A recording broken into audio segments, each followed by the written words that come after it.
Assalamu alaikum and welcome back to episode 3 of Cricket with Sohaib Alvi. We are back here again talking about the England versus Pakistan test series going on. Day 3 ho chuka hai. Going into the day, Pakistan was in a very strong position. England was 92 for 4 and उम्मीद यही थी कि जल्दी से इनको जो है out कर देंगे एंड एक अच्छी लीड रखेंगे. तो वो वाला हिस्सा तो हो गया अच्छी तरह से. But by the end of the day, Pakistan's batting had just about collapsed. I think Pakistan is back to its true colors. एक इनिंग्स ज़बरदस्त खेलते हैं, दूसरी या कभी पहली इनिंग्स में डिसपॉइंट कर जाते हैं. मुझे याद है एडिलेड 1990 का टूर जब इमरान खान कप्तान था and we collapsed in the first innings and Australia made a lot of runs and when we were batting in the fourth innings तो ऑलमोस्ट हम मैच जीत गए थे 350 या कुछ का टारगेट करा के. तो ये पाकिस्तान का एक हिस्टोरिक रहा है कि inconsistency is there consistent trade. वो तो एक mantra है पाकिस्तान क्रिकेट में.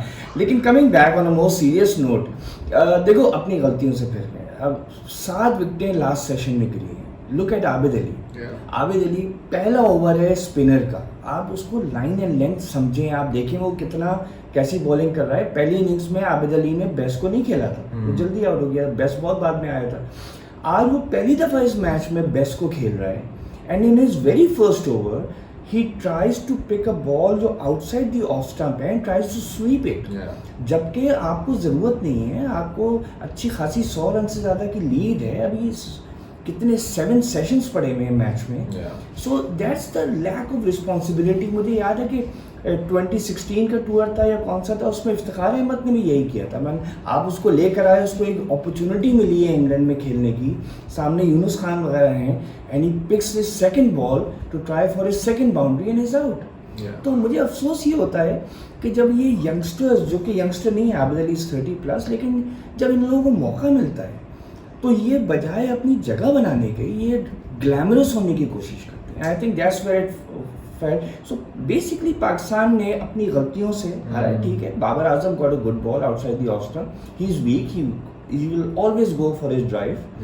Azhar Ali is weak against the incoming ball. He is falling down, जैसे बार-बार commentators दिखा रहे थे. लेकिन Ricky Ponting used to fall down. You see, Ricky Ponting का ये था कि he used to fall down and then play a stroke. So how did he become a legend? इसमें इतना बड़ा fault नहीं है कि if you are falling down and your head is not just above the ball तो आप runs नहीं कर सकते. थोड़ी सी अपनी टेक्निक को ट्वीक करने वाली बात होती है. कोई टेक्निक है या तो वो बैलेंस नहीं रख सक रहा है. रिकी पॉन्टिंग अपना बैलेंस भी रखता था.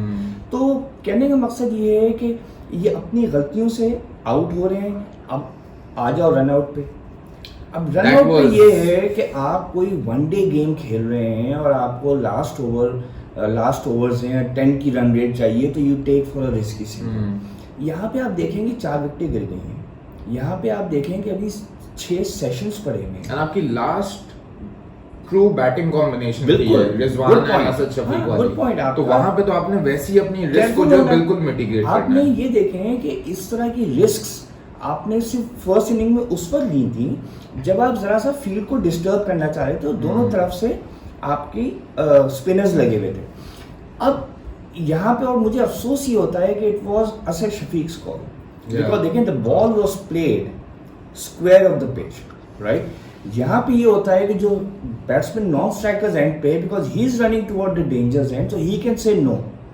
और वो रिजवान ने 4-5 कदम लेके देखा टू असद शफीक. वो असद शफीक उसको मना कर देता. हेजिटेशन की वजह से भी I think they fail short. अगर वो एकदम से जो है they would have gone through with it. Asad Shafiq has been playing since 2010. Now the thing is, he's been the vice captain. He was almost a captain. 1-2 sessions में कप्तानी की है. He is the most experienced player after Azhar Ali. तो मतलब ये मेरी समझ में नहीं आया कि इतना एक्सपीरियंस बैट्समैन जो कि जानता ही सिचुएशन में. Asad Shafiq is a very good second innings player. तो वहाँ पे I think it was a blunder. और ऐसी जजमेंटल कॉल्स अगर 10 साल क्रिकेट खेलने के बाद हो रही हैं तो फिर Pakistan cricket is in trouble. He should have sent Rizwan back. बहुत टाइम था रिजवान वापस चला जाता and Pakistan today could may be 5 wickets down. Yeah, and it's interesting what you pointed out कि असद शफीक का जो second inning का track record है, that's pretty solid. I think he's got like 5 or 6 hundreds. भाई देखो उसकी नंबर 6 पे he's got the most centuries by any Pakistani, and I'm not sure, but it could be by any cricketer in the world.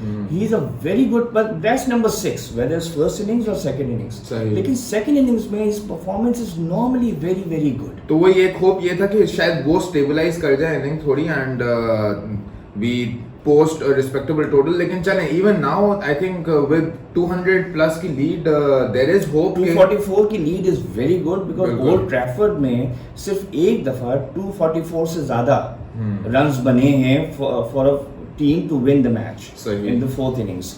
So this is still the second highest fourth innings total if it is to be one. लेकिन याद रखो कि इसी ground पे 2005 में मेरे ख्याल में जब एशेज की सीरीज हो रही थी, Australia made 350 and drew the match. Right. So batting तो चलें काफी जो है फॉल्टी रही, लेकिन earlier in the day some very good bowling and Yasir Shah picking up 4 wickets by the end of the innings.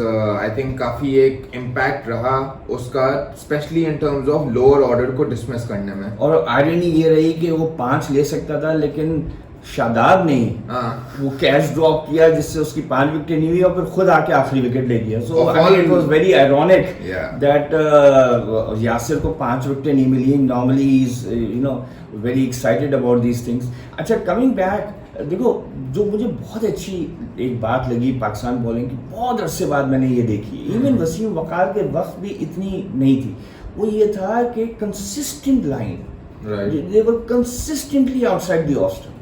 और specially when it comes to Naseem, it's very difficult कि जब आप 90 माइल्स एन आवर पे बॉलिंग कर रहे हैं, 90 किलोमीटर्स 90 माइल्स पे, तो it's very very difficult to control your line. Because ball इधर उधर चली जाती है, इवन जेफ थॉमसन से जाती थी, इवन वकार यूनुस से जाती थी. तो मगर ये था कि it was straight, you know. So वो बात मुझे बड़ी अच्छी लगी इस हद तक कि मेरा में पहला जो घंटा था उसमें इंग्लैंड ने कोई 19 रन बनाए, जिसमें से 8 रन 22 के थे, which was unfair to Rizwan because एक दफा तो बॉल 2 टिप्पे खा के निकली, एक दफा लेग साइड से बहुत दूर थी. लेकिन दैट मीन्स कि आप ये देखें कि 11 रन बने पूरे एक घंटे में बाय बैट्समैन स्ट्रोक्स. और some very good bowling in early on. So the thing is, it was so tight, and then the wicket that Naseem Shah took, the ball bounced, और उस दिख रहा था कि he was getting a bounce off good length. लेकिन उससे एक और चीज मैंने नोट की कि पिच जो है उसमें जरा से इक्का दुक्का पॉइंट्स ऐसे हैं जहां से बॉल पड़ के उठती है. तो या तो कोई क्रैक है या कोई सॉफ्टनेस है पिच में. तो ये पाकिस्तान के लिए बहुत अच्छी बात रही है फोर्थ इनिंग में. लेकिन coming back, very good performance. Yasir Shah ने मेरे ख्याल में अपने यस्टरडे जो हमने बात की थी कि वो हर ओवर में एक लूज गेंद जरूर कर रहा था. आज मुझे लगता है कि मुश्ताक अहमद ने उसको बहुत प्रैक्टिस कराई है. हम टीवी पे देख रहे थे कि प्रैक्टिस सेशन में मुश्ताक उसके सामने खड़ा हुआ है and he is controlling very balls very not. तो मेरे ख्याल में आज बहुत इफेक्टिव रहा जो उसने बॉल बटलर को जिसको बोल्ड किया, दैट्स वेरी गुड. वॉक्स को फास्टर वन मारी. तो what I was pleased about is कि there was a lot of discipline. और शादाब आते ही 2 विकेट ले जाना, जबकि उसने I think पूरे मैच में he was just a spectator, सिर्फ उसने बैटिंग की थी. So I think it was very very good bowling, and I think full marks to the bowling coaches Waqar and Mushtaq Ahmed. And Pakistan after a long time have bowled. लेकिन वही डर है जो पाकिस्तान की batting के साथ हुआ. जब फोर्थ इनिंग में इस तरह की बॉलिंग की जरूरत होगी तो I hope they don't come under pressure and they don't go wayward then. Because I think English conditions में सबसे ज़्यादा जो key element है is to keep making the batsmen play. You make them play and there is a chance कि जो है the ball will swing slightly, deviate and you'll get an edge and all. तो खैर, given the situation that Pakistan is in right now, क्या कहते हैं 2 विकेटें रह गई हैं कुछ, 137 for 8 पे अभी खड़े हुए हैं. क्या आपको लगता है कि ये कहां तक अपनी लीड स्ट्रेच कर पाएंगे एंड क्या वो anything can happen. The first 2 balls पे 2 विकेटें गिर सकती हैं. This is cricket. ये लोग 20-25 रन 30 रन की पार्टनरशिप भी कर सकते हैं. So anything is possible. लेकिन जो एक इंटरेस्टिंग स्टैट में देख रहा था कि इवन एट 244 1979 से जब कवर्ड पिचेस शुरू हुई इंग्लैंड में, तो there have been something like 33 tests on this ground at Old Trafford. उसमें से only 19 of those have gone to a fourth innings. यानी 3 innings में मैचेस खत्म हो गए. और उसमें से 19 में से सिर्फ 5 दफा ऐसा हुआ है कि जो साइड बैटिंग फोर्थ है वो जीती है.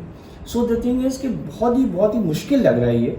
प्रोबेबिलिटी पाकिस्तान की साइड पे अच्छी लग रही है. And the only thing is कि if the ball with such a discipline they can win. Otherwise कितने रन पाकिस्तान ऐड करती है that also depends on Root's. Captaincy इतनी बेवकूफ़ी की कप्तानी मैंने नहीं देखी है. I am sorry to say from England के आप वोक्स को पूरे 5 ओवर दे रहे हैं पूरे सेशन.